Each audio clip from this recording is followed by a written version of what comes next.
Salut tout le monde, j'espère que vous allez bien. On se retrouve aujourd'hui pour parler des sorties livresques du mois de mars. Voilà. J'en ai noté pas mal. Le 7, c'est une explosion de sorties, c'est assez affolant. Donc voilà, je vous préviens, hein, le porte-monnaie va encore avoir très très chaud. Comme d'habitude, j'ai mon petit cahier avec moi, donc si je regarde en bas, c'est normal. Et comme d'habitude, je vous insère l'image de la couverture juste là, et quand je me souviens des résumés, je vous les donne, bien sûr, bien sûr. On va commencer par le 1er mars, où sort le tout nouveau roman de Jake Ronover, donc il s'appelle Wild Men. Je ne sais pas de quoi ça parle, tout simplement parce que je ne veux pas savoir de quoi ça parle. Les gros romans, j'ai toujours peur de lire la 4ème de couve, parce que très souvent c'est spoilant.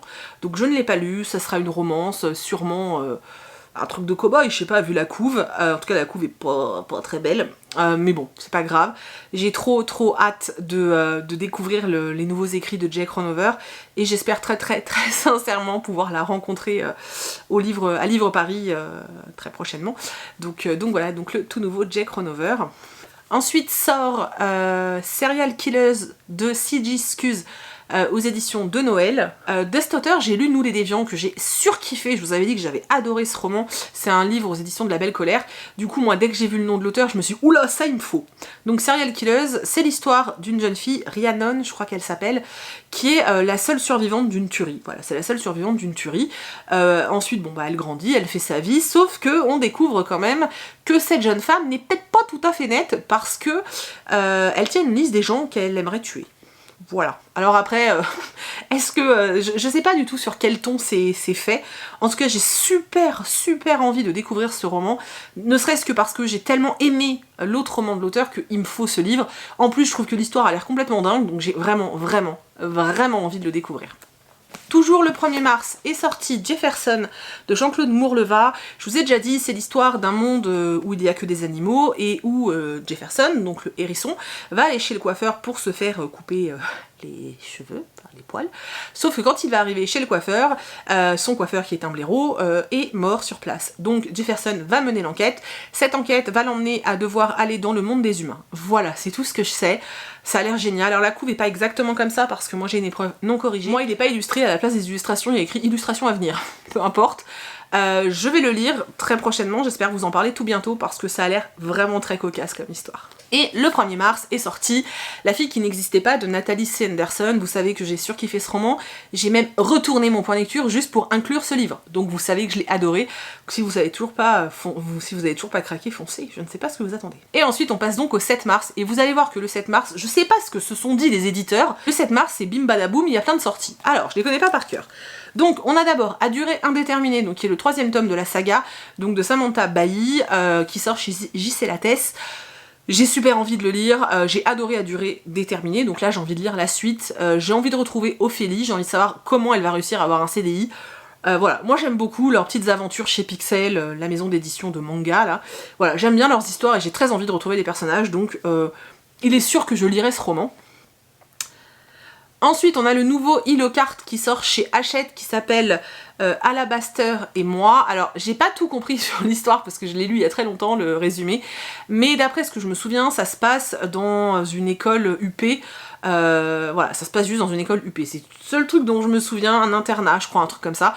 En tout cas, le résumé m'avait laissé forte impression puisque je l'ai noté et je me suis dit, ah, ça a l'air cool. Si je le trouve, pourquoi pas. Ensuite sort un livre que vous avez peut-être déjà vu partout parce que il y a eu une com pas possible autour, donc ça s'appelle La Chambre des Merveilles, donc de Julien Sandrel, aux éditions Calman Levy. Donc là on suit l'histoire d'une maman, alors son fils, je sais plus s'il est mourant ou dans le coma, il y a une histoire comme ça, et elle décide en fait de réaliser tous les rêves de son fils. Voilà.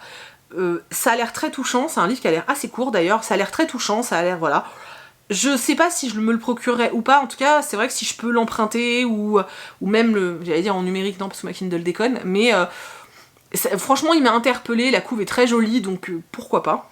Ensuite on a le tout nouveau Sarah Morgan qui vient de sortir, donc, enfin qui va sortir le 7, Rencontre dans l'Upper East Side. J'ai pas encore fini la première saga là, qui se passe à Manhattan, mais pourquoi pas, j'aime beaucoup Sarah Morgan donc pourquoi pas, moi je me le suis noté, donc bien sûr ça sort chez Harlequin.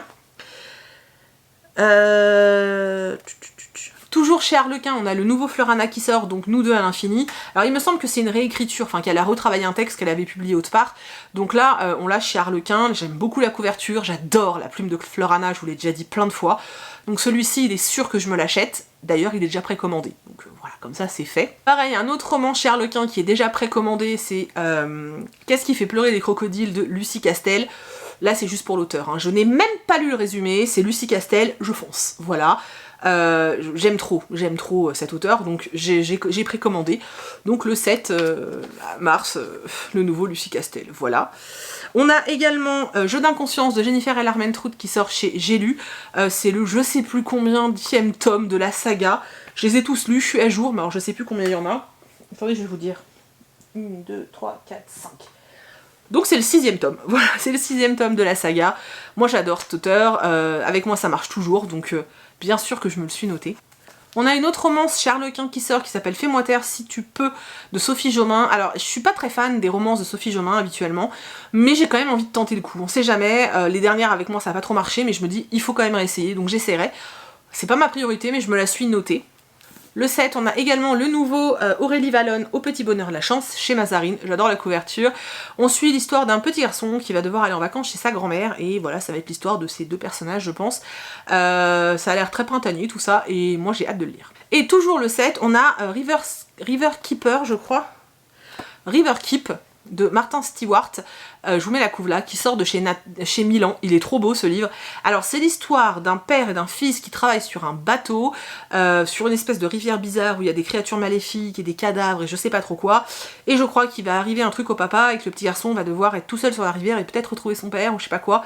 En tout cas, dans les critiques que j'ai lues, c'est que les gens qui aiment l'épouvanteur vont adorer ce livre. Voilà.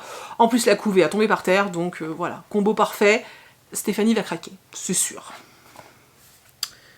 C'est fini pour le 7, mais ça fait beaucoup quand même. Hein. Du coup on passe au 14 mars, où sort cette petite beauté, donc La légende des 4, le clan des loups, de Cassandra O'Donnell. C'est un livre qui est pour les plus grands, dans la continuité de ce qu'elle a pu faire avec Main l'enfer, etc. Sauf que là c'est pour les plus grands. La couve est à tomber par terre, j'ai trop hâte de le lire. Je ne vais pas vous parler du résumé parce que je ne l'ai pas lu et je refuse de le lire. Donc il va falloir que vous alliez chercher vous-même en allant dans les liens qui sont dans la barre d'infos. Le même jour sort le tome 2 de Rain de Virginia Bergin chez Milan. C'est un livre post-apocalyptique, en tout cas le tome 1 c'était ça, une histoire où il pleut tout le temps. J'ai le tome 1, il est là, je l'ai pas lu, donc je peux pas encore vous en dire plus, mais j'aimerais bien avoir le temps de lire le tome 1 ce mois-ci pour pouvoir pour savoir si je craque ou pas, mais voilà, c'est du posta, donc pourquoi pas. Ensuite sort Les Mondes de Sam de Keith Stewart aux éditions Milady. C'est l'histoire d'un petit garçon autiste qui s'invente des mondes, voilà. Je devrais le recevoir normalement et il me fait super envie, je suis super intriguée par ce roman, donc voilà, j'espère que je vais aimer. Et ensuite sort le même jour chez Castlemore, un livre qui me fait littéralement baver d'envie d'ailleurs, voilà, hein, qui s'appelle Moana. Alors non, c'est pas l'histoire de Moana sur son bateau, oui, ça se passe en Polynésie aussi, sauf qu'en fait, c'est un espèce de posta en fait, et c'est de Silène Edgar, j'ai oublié de vous le dire. En gros, la planète subit une grosse vague de froid, et même sur les îles polynésiennes, c'est la même chose. La famille de Moana veut qu'elle épouse je sais plus trop qui, pour continuer dans la lignée, sauf qu'elle n'est pas d'accord, et qu'elle va fuir pour aller à son propre destin. Voilà, c'était pas français, ça a l'air palpitant, j'ai trop hâte de le lire, pareil je dois le recevoir, j'ai trop hâte.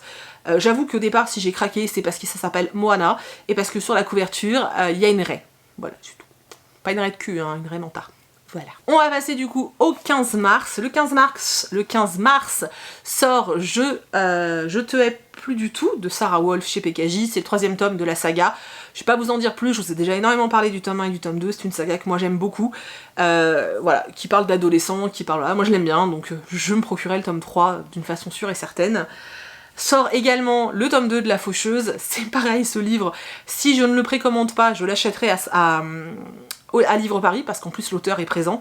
J'ai adoré le tome 1, donc j'ai très envie de lire le tome 2, ça me démange très fortement. Donc j'ai trop hâte en fait, j'ai vraiment trop hâte. Sort également Winner, donc c'est le tome 3 de The Curse de Marie Rutkowski, donc aux éditions Lumen. Si vous connaissez pas encore l'histoire de Kestrel, voilà quoi. C'est pareil, j'ai vraiment beaucoup aimé. Même si dans le tome 2 il y avait un peu plus de longueur, j'ai quand même vachement aimé et j'ai trop envie d'avoir le fin mot de cette histoire. Et les couvertures sont trop belles, l'histoire est super sympa et moi j'aime vraiment beaucoup. Et le dernier livre qui sort le 15 mars, ça s'appelle Dream Magic, donc c'est le tome 2 de la saga Shadow Magic. J'ai le tome 1 là dans la palle, je l'ai toujours pas lu, je pense que je vais recevoir le tome 2, mais il faut vraiment que je le lise parce qu'en plus ça a l'air super bien, et c'est de Joshua Kahn et c'est aux éditions Seuil. J'avais commencé à lire le premier, j'avais lu 2 chapitres et ensuite je l'avais rangé parce que j'avais mis les livres dans les cartons au moment du déménagement. Il faudrait que je reprenne la lecture, surtout que le peu que j'avais lu me plaisait. Donc voilà, donc je me suis noté la sortie du tome 2. Ensuite on passe au 21 mars où sort le tome 5 de Meg Corbin de Anne Bishop. Vous savez que c'est une saga Beat que j'adore parce qu'elle est originale et qu'il n'y a pas de fesses. Donc voilà, je vais lire le tome 4 là, la semaine prochaine, donc voilà, enfin cette semaine pour vous d'ailleurs. Du coup, je serai à jour et je pourrai lire le tome 5. Le 22 mars sort Kimon de Karen McManus aux éditions Nathan. Je ne sais pas de quoi parle ce roman, j'en ai marre d'entendre partout de quoi que ça cause, parce que voilà, je vais le lire là très vite, je pense cette semaine, enfin pour vous oui cette semaine, avant que tout le monde en parle, parce que je pense que ça va vite me gonfler sinon, alors qu'en fait c'est dommage parce qu'il me fait super envie. Il y a une histoire de suspense, je crois que c'est des ados qui sont en retenue, et il y en a un qui va pas sortir de la retenue parce qu'il va mourir, mais qui l'a tué. Voilà. Et j'aime bien ce genre d'histoire, donc voilà. Mais j'ai tellement peur de me faire spoiler qu'il va vraiment falloir que je le lise assez rapidement. C'est bientôt fini. Le 28 sort Thérapie du crime de Sophie Jomain et Maxime Giglio aux éditions Pygmalion. J'adore quand ils écrivent ensemble ces deux-là, donc je pense que ça va être super cool. Du coup, là c'est l'histoire d'une psy. Il y a un flic qui va venir la voir pour lui demander des trucs sur un de ses patients, mais lui, il lui a fait un truc quand ils étaient ados, enfin bon bref. En tout cas, voilà, moi je sais qu'en général quand c'est ces deux auteurs là qui écrivent ensemble, pour moi ça match plutôt bien, donc je veux lire ce roman, j'ai vraiment très envie. Et sort également le tout nouveau Agnès Ledig qui s'appelle Dans le murmure des feuilles qui dansent. Voilà, et je ne vous dirai pas de quoi ça parle parce que je ne veux pas le savoir. C'est tout. C'est le dernier Agnès Ledig, j'ai envie de le lire, mais j'ai lu le résumé il y a vraiment un bout de temps et j'ai pas du tout envie de me le remémorer parce que j'ai envie d'entrer dans ce livre vierge de tout. Voilà. Du coup, on passe au 29 mars et j'ai 2 livres dont je vais vous parler, enfin, qui sortent, et ensuite je vous fiche la paix. Donc, on a d'abord le tout nouveau Karine Gibel qui sort chez Belfond, qui s'appelle Toute blesse, la dernière tue. Pareil, je ne sais pas de quoi ça parle. C'est le dernier Karine Gibel. Je pense que je me le procurerai et que je le lirai avec grand plaisir. Et sort également le nouveau livre d'Agnès Martin-Lugan qui s'appelle À la lumière du petit matin. Et je sais pas pourquoi, j'aime cette couve. Je sais pas, elle m'inspire. Ça peut paraître complètement débile, mais elle m'inspire à mort. Et du coup, j'ai très envie de lire ce roman. Et j'espère qu'il me plaira. Et il sort chez Michel Lafon, je sais pas si je vous l'ai dit. Donc voilà toutes les sorties que je me suis notées. Bien sûr c'est pas tout ce qui sort en mars parce qu'il y en a beaucoup plus, mais c'est ce qui correspond le plus à mes goûts littéraires, donc voilà. J'espère vraiment que la vidéo vous a plu, n'hésitez pas à me dire vous quelle est la sortie que vous attendez le plus ce mois-ci. Je me ferai un plaisir de venir lire vos commentaires et de voir ce qui vous intéresse. Et peut-être que vous allez encore une fois me faire rajouter des titres sur ma très longue liste. Je vous remercie du fond du cœur d'avoir regardé cette vidéo jusqu'au bout, j'espère vraiment qu'elle vous a plu. Je vous fais plein de très gros bisous et je vous dis à vendredi dans une prochaine vidéo. Salut!